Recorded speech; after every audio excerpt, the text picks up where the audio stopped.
Hideout Taken, explained by an idiot, bro. I watched this movie last year, and it's a good one too. You know what I'm saying? Welcome to Taken. We got Liam Neeson driving. Welcome to. Disclaimer: this video is in a slightly different format to avoid copyright. More info in description and comment section. Let's read this first. TLDR had to make the video like that to avoid copyright. Might do that again if needed, or maybe keep the change permanently because I kind of like the look. Bet. This video is in a slightly different format. The reason is due to copyright. No matter what I did, it kept getting copyright claim, although the content I make is so far up. Fair use, it's laughable. And if you don't think so, then have a bath with a toaster. Facts. Copyright claim kept blocking me from placing ads and more importantly blocking it in certain countries, so I believe this was very suitable solution. Bro, the whole getting blocked in Russia, like in these different countries, is so weird, bro. It's so weird because I deal with that too. This was a final minute change as a last ditch effort to avoid a claim, and it worked. I don't know if it'll hold up, as it could still get claimed, but we will see. You might see this format again, but if I have to use it, or maybe it will become mainstream from now on. Mainstay from now on. I think it looks rather good, actually. It looks like the channel was supposed to have the videos like that since the start, to be honest. Maybe I'd like to change it around a bit, like have it in the corner with a different background.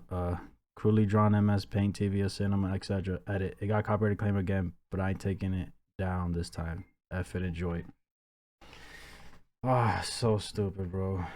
So stupid.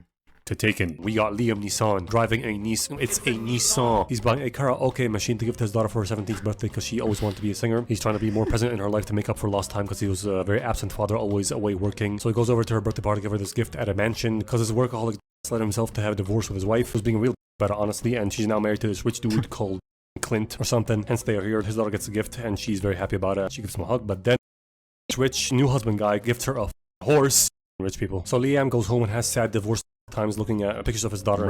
Then his old work buddies come along for a barbecue. I ain't gonna lie. If you're a step parent and you out here trying to one up the actual parent, like, what are you doing, bro? Like, I get you taking care of the daughter or son of somebody else that couldn't or wouldn't or whatever reason, right? But like, trying to one up that person, bro, like the actual father or mother, is like, it's so corny to me, bro. I ain't gonna lie. Barbecue. He's retired now to try and spend more time with his daughter, as I said before, but they all used to be government spies or something like that. And I think they're all sort of done with government work, but are still doing private security gigs or whatever, and they keep trying to convince him to come back and work with them on that stuff. And he agrees to do one small job with them tomorrow where they're bodyguarding. Can I use that as a word? Who cares? They're gonna do security for this one young singer. Sam, his buddy, says it's gonna be a piece of cake, easy job, easy money, no killing at all. Brian is on board. Tomorrow arrives and they're doing security for this young Celine Dion. Brian is in her prep dressing room place and he has a chance to ask her for any advice on how to become a singer for his daughter, but she just like tell her to suck a lot of music producer. Not really what she said. Crazy but word. If the music industry is anything like the acting industry, then that statement is not really that far off. Anyway, while Shakira is not lying with her hips on stage, they get a quick break and Brian gets a call from his daughter telling him she wants to meet him tomorrow for lunch. He's jubilated with that news. Then after Miley Cyrus finishes her performance on stage, they get back to doing the security. Her fans break in backstage and try to mob her, so they take Taylor Swift action to get her out of there. Brian takes her to her car and stops a stabbing attempt on the way. They get into the vehicle and drive off. She cries on his shoulder because she's scared. And later at the hotel or her house, she calls him in to thank him for what he did and apologize for being a cunt earlier. Then gives him a card for his daughter. She's like, if she really wants to be a singer, this is the number of my vocal coach and my manager. I'll pay for all the fees and I'll make sure there will be no they thank each other. Next day Crazy work, bro. Either you do what he said, the producer thing, or you gotta do him a favor, bro. He meets Kim, that's his daughter's name, and his ex-wife comes along as well. Kim reveals that she wants to go to Paris with her friend Amanda. They're gonna stay with Amanda's cousins in their apartment and look at a bunch of museums and shit. But they need his written approval for her to leave the country because she's not 18 yet. And he doesn't want her to go because he thinks it's too dangerous. And his ex goes, what's so dangerous about Paris? Fucking everything. Yeah, it's not the fucking Ukraine-Russia border, but it's still not as safe as you think, dumbass. Anyway, Kim is very sad he won't. And it's far, bro. This ain't like traveling to a different state where he can take a flight and go. Like, this is a, like, bro. Sign the paper, so later on he goes to the mansion with the signed paper to give her consent to fly to fucking Paris. But with many conditions like call me when you land, call me when you move, blah blah blah blah blah. Here's an international phone with my number. Always call me whenever you make a move. She's like, thank you daddy so much. Of course I'll call you all the time. She's very happy and gives him a big hug, then goes to get ready. Then the mom comes along like, wouldn't it have been easier to just sign the paper the first time? So he goes, wouldn't it have been easier if you and I talked about it first? Facts. Bitch. That's right. Good one, man. High five. No, we're just walking. Okay, it's fine.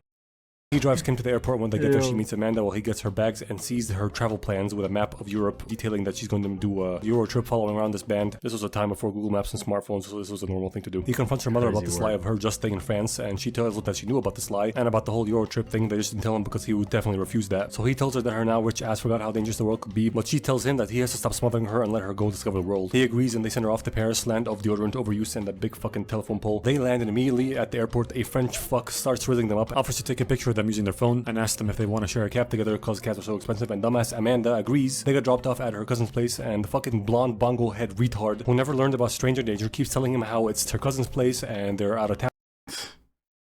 Bro, trust nothing, gang. Trust no one when you travel. Literally, why? Like, bro, I know this is a movie, but this shit happens in real life. I've witnessed it before, bro. I'll be in a group with people and they're just airing everything out. Like, shut up, bro. So they have the whole place to themselves, and agrees on the behalf of both of them to go out partying with him that night. Bitch has a fucking degree in Japanomics. Why don't you give him a code to the fucking building as well, bitch? Maybe share your social security number with him and a cute little picture of both sides of your credit card, you stupid. Listen, I'm not gonna say that dumb rich bitches deserve to get kidnapped and shit. All I'm gonna say is natural selection, okay? That's all. They go up to the apartment and Kim is kind of annoyed at Amanda for not You're stupid. That shit was aggressive. telling her that her cousins are out of town and that she agreed to go out with Peter, the stranger that they just met, because that's mad sketch behavior than the dumb playing music and doing white girl shit, while Brian calls Kim like, why you not call while you land, and she like, I'm so sorry. He like, put the cousins over there on the phone. She like, they're not here, I'm so sorry. She goes into the bathroom to avoid the music, and because it's one of them fancy apartments with windows you can look through and see into the same fucking apartment, she sees her orangutan friend dance around and people walk in to try and kidnap her, succeed in it. She sees that ensuing struggle and tells it to her father in a fright. So he tells her to go hide in the nearest bedroom, asks her if she met anyone for this at the airport, and she tells him that she met this random guy called Peter. He whips out his old spy gadget stuff and starts recording the phone call. Tells her that if she gets taken, she needs to yell out all distinctive markers and features about the kidnapped that she can find and see. Then a few people walk into the bedroom she's in looking for her. They're talking, so her dad asks her to put the phone closer so he can hear, which they should have heard, honestly, because, you know, especially in dead quiet rooms like this, phone speakers are not really that quiet. Anyway, they don't hear, and the two people in front of her walk out, and she stupidly does the classic mistake of immediately talking as soon as they leave. It doesn't really matter if they would have heard her or not, because there's a third guy still in the room, and he definitely heard her and starts pulling her out from underneath the bed. Her father hears her scream and struggle and yelling out things about the guy like there's a moon. And this is why he was saying no, because now he has to book a flight all the way over there, and it's already too late, bro. It's already too late. This is not a whole, like, a up next door city or state. Like, no, he has to. Boy. Tattoo on his arm, 6 foot, blah blah blah, stuff like that. The call goes quiet, and then he hears the breathing of the kidnapper on the phone, and Brian delivers the classic line that everybody knows. I don't know who you are, I don't know what you want, I can tell you, I don't have any money, but what I do have is a very specific set of skills that make me a nightmare for people like you. If you let my daughter go now, that'll be the end of it. I will not look for you, I will not pursue you, but if you don't, I will look for you, I will find you, and I will kill you. It was something like that, but without the stupid Seth MacFarlane Kermit voice. The guy on the other end just responds with good luck, and smashes the phone, so Brian goes over to a rich guy and ex-wife's house to ask if the rich guy has any enemies overseas, and looks through Kim's room to find any clues or anything that can help him, and asks this guy, fucking Paul or whatever, I forgot his name again, to go get him a private jet right now to Paris. While he does that, Brian gets a call from Sam, his old spy buddy, who analyzed that phone call he recorded and found out a buttload of information for him. He found out the language they spoke, the accents, where they're from, and even the name of the guy he spoke to, who's called Marco. He's in an Albanian gang in France that specializes in kidnapping and trafficking women, and he has about 96 hours from the time she got kidnapped to find her, because after that, the chances of him finding her are close to nada. So he flies over to Paris and sneaks into the apartment. They went, wait a minute, none of his super skilled spy friends come with him? Wow, great friends. Anyway, he sneaks into the building and breaks into the apartment, goes through all the stuff and sees all the damage and all the struggle evidence, sniffs and snoops around for clues, tries to relive events from Kim's POV, and if you pause right here, the glass makes Liam Neeson do a very funny face, which is super unimportant. Anyway, he finds evidence of a struggle in the bedroom and a smashed up phone that he gave his daughter. He takes the SD card from that and looks through the pictures that are on it till he finds a reflection of some dude taking a picture of both the girls and figures out that that's Peter, the guy she talked about. Goes over to the airport to find him raising up another blonde girl and convinces this mega mongoloid. Nah, this man really, hold on, because I can't pause on that word. Bro, this man is just out in the airport every day doing this shit, bro. That's crazy work. And get into a cab in 10 seconds. I hope to God this woman's only this dense for the movie's sake. Anyway, Liam grabs a dude and beats him up in the cab a bit, asking about his daughter. Cab driver gets spooked and runs away. Peter's teammate comes along and tries to help him, but Bri handles him in a jiffy, then sees Peter run away, so he hops in the car and follows him. The little French dude parkours off a bridge onto the fucking truck, then gets thrown over by another truck, and Brian is so sure that he's dead, he just moves on. I forgot that happened.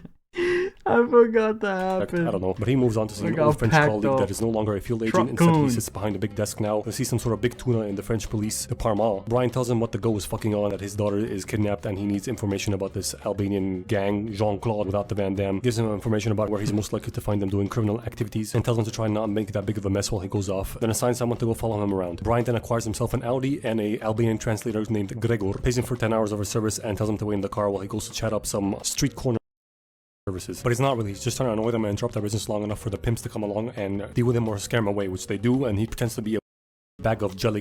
I don't know what the fuck that means, I just made that up, but he doesn't put up a fight and instead lets him roughen him up and puts a bug on him. Guy lets him go, gets back into the Merc, and he goes back into the Audi, tells Gregor to start translating everything the Albanian people say in the Merc. He's like, I don't understand, just translate. They're talking about sausages and football, now they're talking about going to a construction site and dealing with fresh merchandise that's giving him issues. And that's all I need, goodbye. He takes an English to Albanian dictionary from him and leaves, presumably following the Merc that goes to the construction site they were talking about, and sneaks into this shack disguised as a worker where he finds out that the workers are getting paid with sex, or it's like an easy access benefit, like fucking free dental or some shit, you know what I mean? This shack is split up with curtains into sex partitions, and he keeps checking each partition for his daughter until he finds her jacket, gets the guy on top of the girl, off of the girl, finds out it's not his daughter. He keeps asking her where she got the jacket from. Here's an idea, you stupid Neanderthal. How about you check all other partitions instead of jumping to the conclusion that the jacket's the only thing you're gonna find? Whatever. She's too shit-faced on whatever drug. I don't blame him though. If I'm in his shoes and I see my daughter's clothes, I'm pouncing, bro. I'm beating ass, bro. Pause. You know what I'm saying? I'm throwing hands. They have her hooked on to give a proper answer to this. Some guards come in to beat Brian up, but he Uno reverse cards them very loudly with guns and stuff, which attracts all the other guards to him while he's loading the bitch up into his car and making a getaway attempt. And I can excuse most bad guy stormtrooper aim, but this guy literally does 2 donuts in front of them, knocking these cans of flammable liquid over, then another can that's on fire to light that flammable liquid on fire. And although he's being showered with lead, neither him nor the girl even get a flesh wound. So fucking whatever. 3 cars chase him and he tricks one off this cliff and is seen in one shot almost mounting it, and then another shot he's not. I'm just gonna pretend I didn't see that because whatever. Stupid overblown movie action sequence. Who cares? Gets the second car, then tricks the third one into this big shovel tractor thing. I forget its name, but I'm pretty sure you know it. Here it is. Also runs through a trailer to further disrupt their operations, I guess, and then runs a red light to escape a car that he noticed was following him. Then switches cars just to be safe and gets to an old safe house hotel where he nurses the drugged up girl back to health with IV bags full of the good stuff, you know, like, I don't know, liquids, electrolytes, fucking Gatorade. He then gets a call from Jean-Claude telling him, we need to duck. And next day he gives another call telling him to meet him in a park, but Liam knows better than that because he knows that he wants to grab him and, like, export him. Export him? Export him as PDF. That was the extradite. No, that's not the word. Fuck. Give me a second. Import. Deport. He wants to deport him. Yeah, so Jean-Claude. His voice said export. Extradite. You're like. Tells him that he's done enough damage. That's what happens when you talk too fast, bro. Oh, that's not the word. Fuck. Give me a second. Import. Deport. He wants to deport him. Yeah, so Jean-Claude tells him that he's done enough damage already. He killed a few people, other people on hospital. He destroyed a building. And yeah, Jean-Claude sits at a big desk, but he takes his orders from a guy sitting at a bigger desk. French government will pay him a ticket back to the US if he leaves right now and they won't arrest him and do anything to him. But they do want him gone at once, which is evident by the fact that they're tracing the call and they traced it up to a rooftop, but they only find a phone perched up next to a walkie-talkie, which is using to make this phone call, with him saying, I'm not leaving without my daughter, and There was a trailer, not a building. Hey, that's my job. Speaking of which, how did he initiate that phone call or answer it if that was the case, then set up the walkie-talkie next to it, then run over to another rooftop? I'm assuming. Did he tell Jean-Claude Van Damme to hold on a second? Wouldn't that have made it suspicious? Also, on the topic of that French retard, why didn't he just trace his location in that first phone call when he told him that we need to talk? What a moron. Anyway, Brian evades the French police's sussy baka behavior and gets back to the hotel with the girl waking up, and he asks her again about the jacket. She tells him that she got it from a girl in a house with a red door on a street or block with a name that has the word paradise in it, which is all shit she remembers while she was being kidnapped there. He locates that house and goes inside, and here's what happens as far as I understand it. Brian figures out that the cops are getting bribed by the Albanian gang to keep them safe, not arrest them and turn a blind eye to all their illegal activities that they're doing, and probably also protect them from Brian right now. So he enters the house with a red door and finds a couple bad guys, pretends to be Jean-Claude Van Dipshit with a card that the real Jean-Claude gave him earlier. The retard bad guys don't ask for a badge or proof or anything and just trust that this guy with an American accent has a very French name and is a very important high-up guy in the French police, or was at least sent by him or something like that. Anyway, they let him up. He meets the rest of the gang and he keeps scaring them with talk about satellites watching them and cops surrounding the place, telling them that he'll arrest them if they don't give him more protection money. I assume because he keeps saying we're going to increase the rates, we're going to increase the rates, so I assume that's what he means by that. All the while he's intimidating them. He notices all the moon tattoos on their arms and all the other distinguishable features his daughter called out while she's being kidnapped. Then they get sufficiently scared and convinced that he is a cop and he's increasing the rates on them. They give him some money and he hands one of the guys a note in Albanian to translate for him. The guy laughs and says it translates to good luck. Brian recognizes the way he says it and says, I told you I'd find you. Then starts 1v fucking 85ing them. He knocks that guy out, flips the table over and stabs a bunch of people. Then uses their guns to shoot them. Lots of shooting happens. happens. And after he goes through the rest of the house, this some John Wick shit for real, bro. He can be the new actor, bro. The guy out flips the table over and stabs a bunch of people, then uses their guns to shoot them. Lots of shooting happens. And after he goes through the rest of the house, killing every single bad guy he can find, making sure it's empty, he starts searching the house for his daughter, finding only wasted, drug-addicted girls chained up to beds. And none of them are Kim, but he does find Amanda. She, however, is dead and overdosed on ketamine or whatever they gave her. Very sad stuff, but he just moves on to torturing that guy he knocked out in the beginning for more information about his daughter. Not sure how much of this I can show on YouTube without getting demonetized, but we finna find out. He ties him up to a chair, slams a couple nails into his knees, hooks some wires from the power grid to them. Even so, he spits in his face and refuses to give him any information about his daughter. Hey man, I hope when you guys watch this video, his videos, you watch the movie right after. I'm not gonna lie, this is a good fucking movie. But as it turns out, the French power grid can be very persuasive, and after a few zaps, he tells them that since his daughter is a virgin, that makes her very valuable, so they sold her off to some guy called Patrice Saint-Clair, and he swears to him that's all the information he has on her. And Brian's like, I believe you, but I don't care. Flips the switch and leaves him to die via a makeshift electric chair, and goes over to have a surprise dinner with Jean-Claude and his wife, who tucks his kids in and grabs a secret gun from the bathroom, sits down for dinner, with Brian going, must be nice, tucking your kids in knowing they're safe in their beds at night. While dude's wife is oblivious to what's going on, he tells him that he got to the bottom of stuff and he hopes that he isn't involved in any of this shit, and she's like, what shit? So Jean-Claude Van Toilet pulls out the gun and aims it at Brian, who's one step ahead of him because he found that gun, emptied it of all the bullets, throws them in his face and pulls out his own gun, shoots his wife in the arm. Jean goes, sale cup, connard! Shut the baguette up, you filthy motherfucker, and tell me who Saint-Clair is. French fuck obliges and searches his computer for that name, and he finds information about it, gives it to him. Brian knocks the guy out and goes to the address he just got, which turns out to be a rich person party that Patrice Saint-Clair is hosting. He gets in with Jean's police badge that he put his face over, follows Patrice into some private back rooms by doing some hitman shit, and by that I mean he beats up the elevator guard, shoves him into a broom closet, knocks out this champagne dude, pretends to be him, knocks out this other guard that came out of this room, and then goes into that room still pretending to be champagne dude. I'm gonna assume he put these last two dudes he knocked out into the same broom closet, because if he didn't, that'd be really dumb. Anyway, he's in that room now, and it turns out to be a place where rich people buy white women in a bidding war, and he's in a partition with a dickhead Arab dude in it. Then the last quote-unquote item comes out as he pours Abdul the champagne and finds out that it is his daughter, so he pulls the gun out and tells him to buy her. Keeps smashing that buy button like he's a senile gambling addict in Vegas till they buy Kim for $500,000 schmeckles, aka dollars, or maybe euros, doesn't really matter. He starts to walk out with the Arab dude to collect his daughter, but then immediately gets knocked out because I guess the organizers saw him on the cameras doing hitman shit and caught up to him. He wakes up in a side room cuffed to a fucking tube overhead with guards all around him, and Patrice Saint He was close, man. He was close. He was close. Telling his guards to kill him quietly after he found out why he's here. And as he leaves, one of the guards wraps a belt around Brian's neck, but he uses brute force to break off one of the flimsy hangers that the pipe was hanging off of, which smacks one of the guards in the head, and he like opens the valves that releases gas into this other guy's face and headbutts the other guy behind him. Takes all three of them out while his hands are cuffed. The last guy he kills with his own gun, walks out, kills another guy, shoots Patrice a bit while yelling at him, "Where is she?" and keeps shooting at him until he gets an answer, and that answer is that they're taking her to a boat by the gay. He's gotta be way more specific than that. I'm sure there's many gay people in Paris. Also, how to even park a boat by it? Oh, the K. The K. The fuck's a K? It doesn't matter. He unloads the rest of the gun to Patrice and walks out the building and finds the Arabs shoving his daughter into a car and driving off. He tries to run after them, but Daddy Longlegs is not fast enough, and they get to the boat by the put the girls on the boat and start sailing away. So he keeps running towards the car, gets to it, knocks out the driver, gets in it, and uses it to chase down that boat, driving alongside the river, weaving in and out of oncoming traffic like a madman till he gets on top of a bridge that the boat is going to pass under, and he jumps off that bridge onto that boat, knocking out a guard, and begins a rampage of killing every single guard he sees on his way to find Kim. Not much to say here other than that. His stealth mission becomes a loud mission with lots of gunshots. All the fucking bad guys have a chronic, pungent case of the potato aim. He still gets hurt a bit, but mainly fighting Abdul, the fucking bidding guy, but he still kills him, and finds a fat rich dude who's the leader holding a knife to his daughter's throat. How does this lord ass know which girl is his daughter? I mean, he like bought 3 girls, right? And Abdul told him the father's here. Still telling the father's here to get his girl and leaves without saying which. Here to get his girl. He didn't tell him which girl it was. Maybe someone else would though. Doesn't matter. He shoots the fat oil sheikh, hugs his crying daughter. They embrace for a really long time in the open doorway. How's this guy so confident that he killed every single guard on his boat and that they're safe enough to do this? There's no way. He should give her a peck on the cheek at most and then go old Navy SEAL hostage extraction mode on her till he. Might as well. Sure, they're safe. Anyway, they fly back home. Kim reunites with her mom, and Brian takes her to get singing lessons from Anal Del Rey. This movie gets 10 Nissan Micras out of 10 Louis Vuitton pantyhose. Bro, his ratings are so fucking hilarious, bro. Hey, that's a 10 out of 10, though. You're not saying. I'm telling you, bro, this is a good freaking movie. Y'all should definitely watch it if you haven't. All right. Some bits is a bit fuzzy. Like I said, last time I saw this was last year. I tend to forget a lot of things. Okay, so this was a good refresher. Funniest part about this movie is when he finds a body of the friend and he goes past it like, well, don't have to worry about that anymore. She has a degree in Yaponomics. Facts.